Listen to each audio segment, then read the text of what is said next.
Assalamualaikum warahmatullahi wabarakatuh. Analisis laporan keuangan perbankan syariah. Kelompok 1. Gilang Arfianto dengan NIM 185231103. 2. Yesi Anggita Setianingsih dengan NIM 185231117.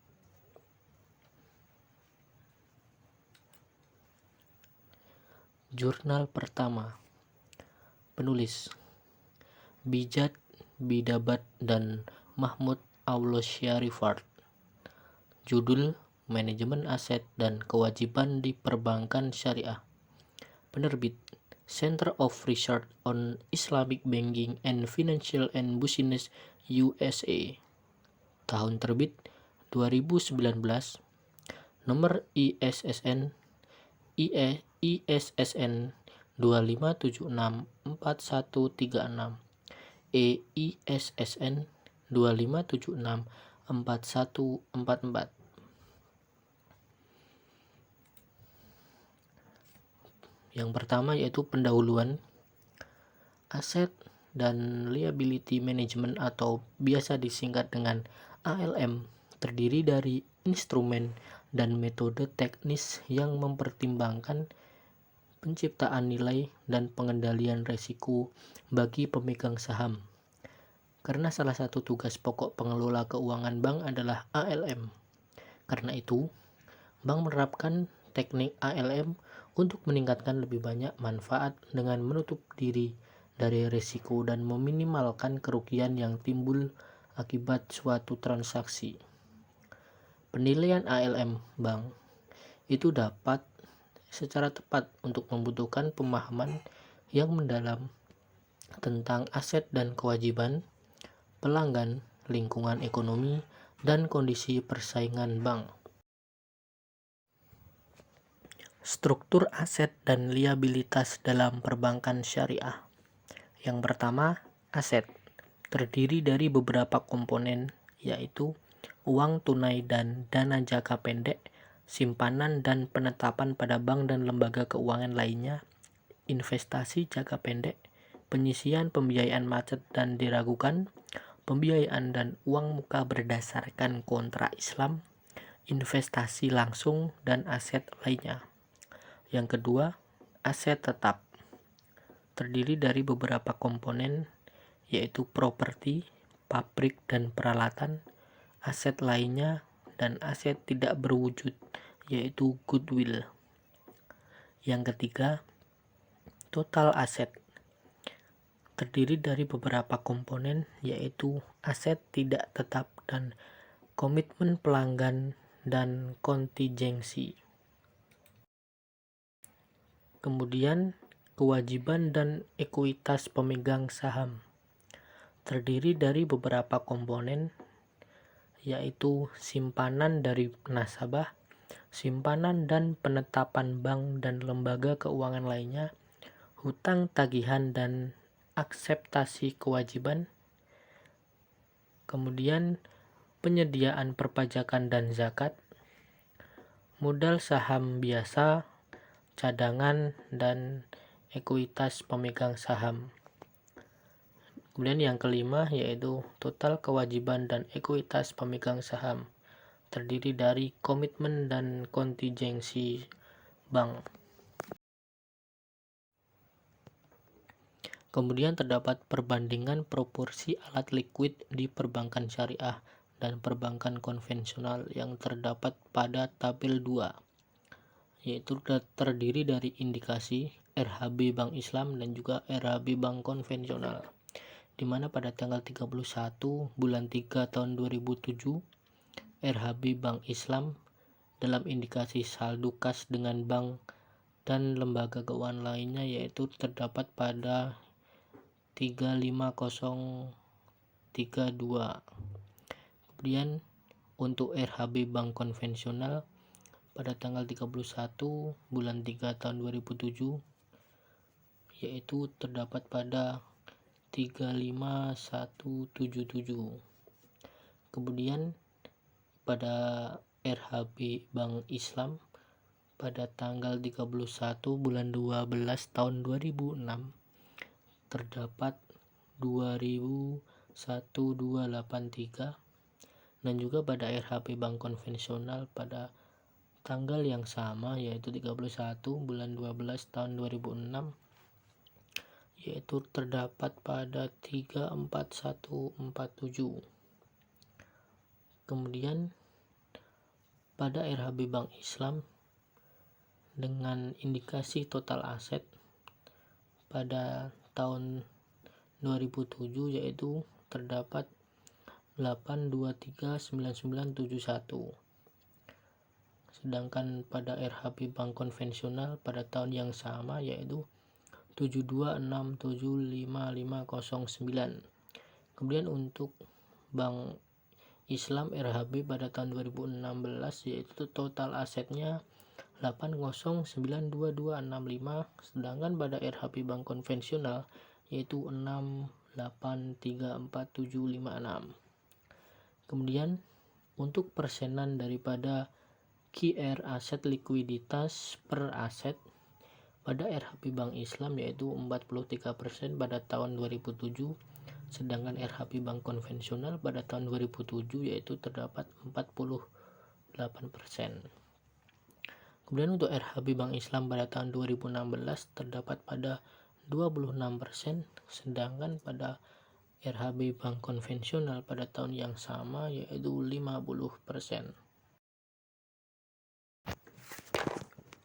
Kemudian terdapat perbandingan tunjangan pembiayaan macet dan diragukan di perbankan syariah dan perbankan konvensional, di mana terdapat indikasi RHB Bank Islam dan juga RHB Bank konvensional, di mana pada tahun 2007 pada RHB Bank Islam indikasi yaitu publik terdapat 78479 dengan 1,78%, sedangkan pada bank konvensional yaitu 13128 dengan 1,59%.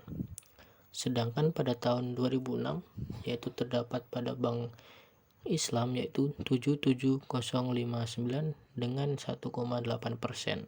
Sedangkan pada bank konvensional pada tahun yang sama yaitu 10432 dengan 1,38%. Kemudian pada indikasi spesifik pada bank Islam RHB pada tahun 2007 yaitu 49374 dengan 1,12%, sedangkan pada bank konvensional 63724 dengan 7,74%. Kemudian pada bank Islam dengan tahun 2006 yaitu 48822 1,14%. Kemudian sedangkan pada bank konvensional yaitu 96458 dengan 12,72%.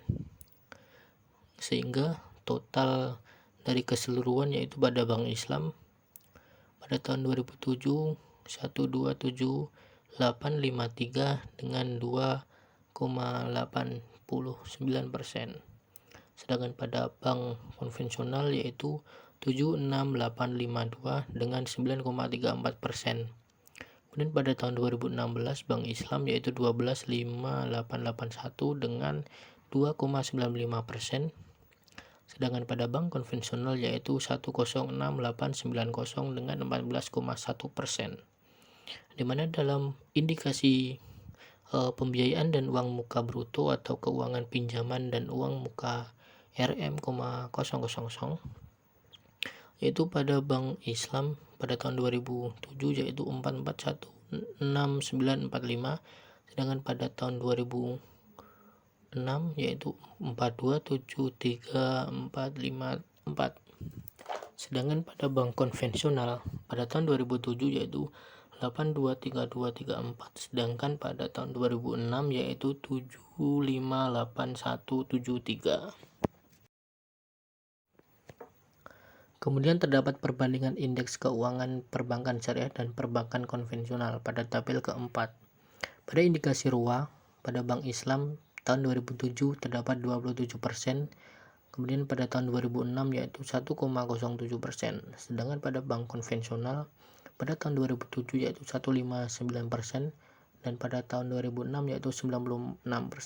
Kemudian untuk ROE pada bank Islam yaitu pada tahun 2007 3,28%, pada tahun 2006 yaitu 13,25%. Kemudian untuk bank konvensional pada tahun 2007 yaitu 1,64%, dan pada tahun 2006 yaitu 9,24%. Di mana pada indikasi rasio modal inti yaitu termasuk risiko pasar pada bank Islam pada tahun 2007 yaitu 17,36%, dan pada tahun 2006 yaitu 17,78%. Kemudian untuk bank konvensional pada tahun 2007 yaitu 18,5%, dan pada tahun 2006 yaitu 20,29%. Kemudian untuk indikasi rasio modal tertimbang menurut risiko yaitu termasuk risiko pasar pada bank Islam yaitu 15,44% pada tahun 2007, dan pada tahun 2006 yaitu 15,84%. Kemudian pada bank konvensional pada tahun 2007 yaitu 14,6%, dan pada tahun 2006 yaitu 16,2%.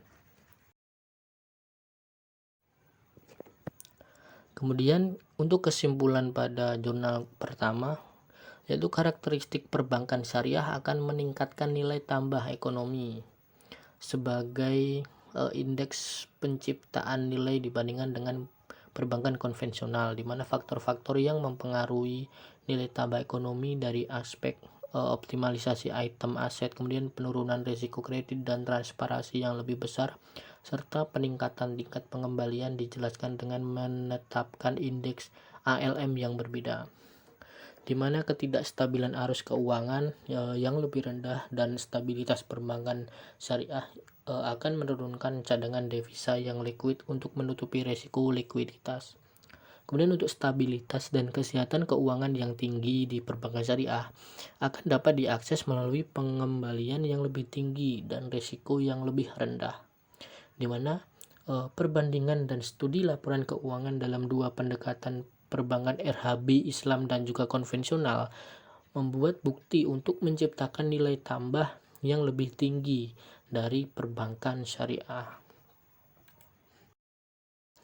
Kemudian untuk evaluasi komparatif lain dari kesehatan keuangan dari dua pendekatan perbankan adalah rasio kecukupan modal, di mana rasio ini pada perbankan syariah lebih tinggi daripada perbankan konvensional karena redefinisi koefisien risiko, kemudian penurunan tagihan yang belum dibayar, pembiayaan atau pinjaman yang diragukan, perubahan kualitas item aset dari sudut pandang risiko, dan peningkatan pengembalian akan meningkatkan CAR di perbankan syariah. Tidak diragukan lagi perhitungan standar Basel yang seragam untuk semua bank Islam maupun konvensional akan menciptakan beberapa penyimpangan dalam perbandingan fisik bank yang berbeda, di mana dalam hal ini organisasi dan institusi internasional seperti AAOIV, IFSB, dan juga IDB akan berperan penting untuk memperkenalkan pedoman ini. Mereview Jurnal 2, penulis Ahmed Incekara dan Harus Centinkaya, dengan judul Credit Risk Management, A Panel Data Analysis on the Islamic Bank in Turkey, penerbit Elsevier BV, tahun 2019, ISSN 18770509. Bank syariah harus mematuhi prinsip-prinsip Islam dalam mendapatkan pembiayaan. Oleh karena itu, identifikasi pengukuran, pengelolaan, dan pengawasan risiko khusus merupakan hal yang terpenting.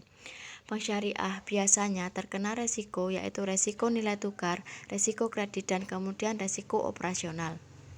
Di bank syariah, risiko kredit dapat muncul dalam bentuk yang berbeda dalam modal pembiayaan yang berbeda. Dalam situasi ini, terjadi ketika melakukan pembayaran kepada pihak lain tanpa menerima asetnya. Model pembiayaan di mana aset diserahkan tanpa menerima uang seperti murabahah yang dipandang sebagai risiko pembayaran atau situasi kerugian potensial. Dalam hal ini, pinjaman bermasalah atau disebut pinjaman jatuh tempo merupakan indikator terdepan dalam kinerja perekonomian secara umum, secara mikro, dan beberapa bank secara mikro. Hal ini penting untuk membuat perakiraan dengan benar untuk memastikan bahwa proposal kebijakan ekonomi dibuat dengan benar dan agar bank-bank melanjutkan kegiatannya secara sehat. Dari sudut pandang ini, NPL digunakan sebagai variabel dependen untuk mewakili resiko kredit. Hal ini bertujuan untuk berkontribusi pada literatur melalui penentuan faktor-faktor yang mempengaruhi NPL pada sektor perbankan di Turki. Tingginya tingkat kredit bermasalah bank berpengaruh negatif terhadap profitabilitas bank dan merupakan pemicu utama krisis. Menurut temuan penelitian, efisiensi dalam pengelolaan aset beresiko sangat penting untuk mengurangi risiko kredit. Karena lindung nilai dalam transaksi perbankan syariah tidak layak, mengurangi negatif pilihan dan penguatan pengendalian internal telah diusulkan sebagai langkah-langkah untuk meningkatkan efisiensi dalam mengurangi risiko kredit di bank syariah.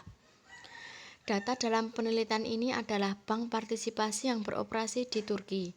Data partisipasi bank yang dihitung dengan bantuan laporan keuangan triwulan antara tahun 2014 sampai tahun 2017 diperoleh dari laporan statistik di situs web Turki Participation Bank Association atau TPBA dan Bank Sentral Republik Turki atau CBRT.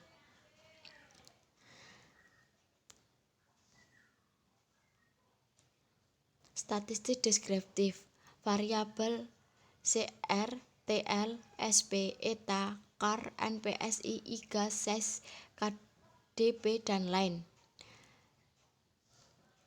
Bisa dilihat mean, standar deviasi, minimum, dan maksimum.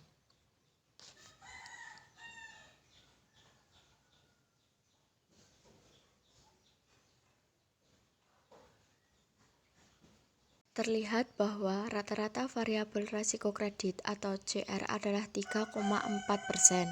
Hasil ini menunjukkan pangsa kredit bermasalah bank syariah dalam total kredit, yang berarti bahwa bank memiliki masalah dalam membayar 3,5 dari setiap 100 kredit. Rata-rata total pinjaman atau TL dari variabel independen adalah 65%. Variabel ini yang mewakili tingkat pinjaman total dalam total aset merupakan 65% dari total aset.